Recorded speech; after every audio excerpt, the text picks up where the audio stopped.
तो अनु भाई, Donald Trump से जो एक्सपेक्टेड था, अब उस डायरेक्शन में उन्होंने पहला स्टेप तो रख दिया।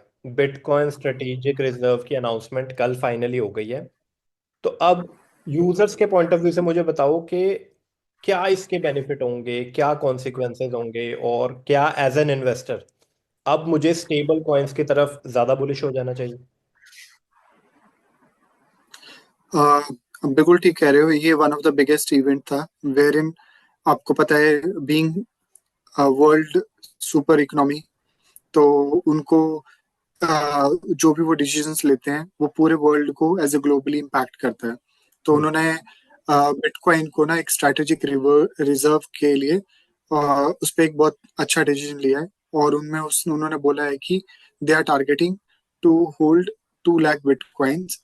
और वेयर इन उन्होंने एक और चीज कमिट की है, जैसे ट्रम्प ने बोला है कि they will never cell bitcoin, मतलब बेचेंगे नहीं। एक बार उन्होंने स्ट्रैटेजिक रिजर्व में रखा तो वो उसको मतलब पहले भी अगर आप देखोगे तो पास्ट में भी बिटकॉइन थे रिजर्व में पड़े हुए, बट उन्होंने जब जरूरत पड़ी तो उनको सेल कर दिया।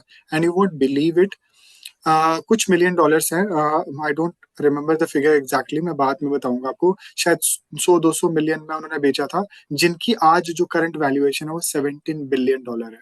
तो इमेजिन करो कि अगर उसको उन्होंने अभी तक होल्ड किया होता तो वो कितना उसको सपोर्ट करता। एंड मैंने इट इज एक्सपेक्टेड कि किसी आर्टिकल में मैंने देखा भी हाँ था, जी, डेविड सैक्स कह रहा था कि पुरानी गवर्नमेंट्स ने जो बिटकॉइंस बेच दिए वो $17 बिलियन के थे, अदरवाइज वो अभी यूएस के कंट्रोल में होते। कितना बड़ा लॉस है। बिल्कुल एग्जैक्टली यही वो एकदम एग्जैक्ट वही न्यूज है। और ये अभी इनका टारगेट है कि 45 2045 तक they will be having a around 17 to 19 trillion dollar का बिटकॉइन की नाइस। वर्थ का, जो ये एक्सपेक्टेड है। और इससे अब नॉर्मल लेमन यूजर्स को क्या बेनिफिट है, ग्लोबली लोगों को क्या बेनिफिट है, हम्म। जब उन्होंने इतना बड़ा स्टेप लगाया उठाया है तो अदर कंट्रीज को भी एक मोमेंटम गेन करने का टाइम मिला है। एंड जैसे आपने देखा एल सल्वाडोर तो पहले ही बहुत आगे था इस रेस में। They made it as a legal tender.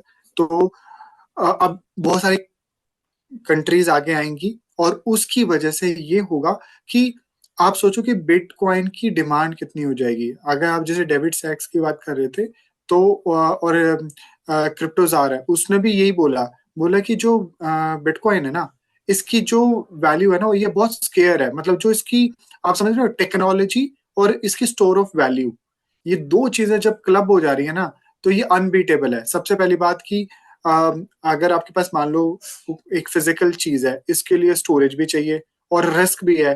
आपको कितने लॉकर्स में रख लोगे, वो टूट जाएंगे। लेकिन बिटकॉइन है, अगर वो आपने उसको कोल्ड वॉलेट में स्टोर करके साइड में रख दिया, तो आप बताओ वो इंटरनेट से कनेक्टेड नहीं है।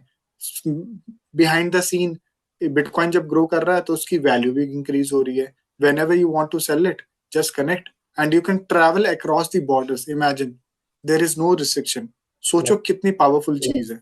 मैं जो हाइलाइट्स देख रहा था उनकी बेटिंग के, उसमें वो ये भी मेंशन कर रहे थे कि जैसे उन्होंने अपना सारा गोल्ड फोर्ट नॉक्स में रिजर्व करके रखा हुआ है, तो ऑलमोस्ट हाँ उस जी, ग्राउंड पे उसी तरह से ये बिटकॉइन रिजर्व भी क्रिएट करने वाले हैं, सो दैट जो उनका गोल्ड का रिजर्व है उससे ज्यादा वैल्यू उनके बिटकॉइन रिजर्व की हो। And obviously that will help them to become the number one power when it comes to crypto and AI. हाँ जी, बिल्कुल सही बोल रहे हो आप। सबसे बड़ी बात ये है ना कि ये लिमिटेड है, स्केयर है, और जब इसकी वैल्यू बढ़ेगी तो इन्फ्लेशन को मैप करते हुए कैसे एक इकोनॉमी ग्रो कर सकती है। जैसे आपको पता है कि जैसे मनी प्रिंटिंग स्टार्ट होती है, जब भी कोई भी इकोनॉमी डाउन जाती है और मनी प्रिंटिंग स्टार्ट करती है, तो वहां पे मनी प्रिंटिंग ही एक ऑप्शन होता है तो to overcome that situation. But उससे ना एक नेगेटिव नेगेटिव इम्पैक्ट ये होता है कि इन्फ्लेशन कॉज होती है। बिटकॉइन एक ऐसा जरिया निकल के आ रहा है कंट्रीज के सामने, where in without printing the money, जब उसकी वैल्यू इंक्रीज होगी तो उनके पास जो रिजर्व में एक चीज पड़ी है वो उसको उसकी उनकी इकोनॉमी को बैलेंस करेगी। इमेजिन क्या उस सतोशी नाकामोटो ने क्या दुनिया को गिफ्ट कर दिया।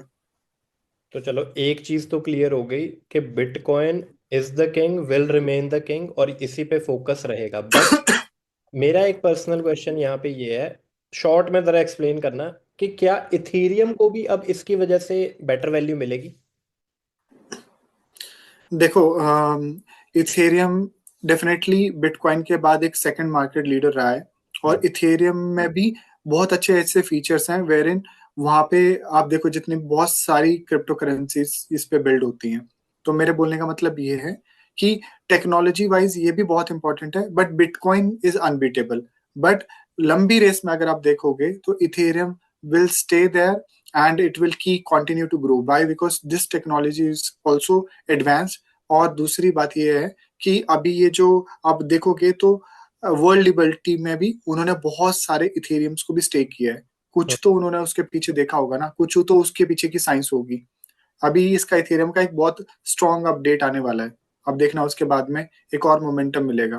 People behind the scene are accumulating Ethereum like anything. So nice. वो है कि आपको सामने पिक्चर पे दिख नहीं रहा।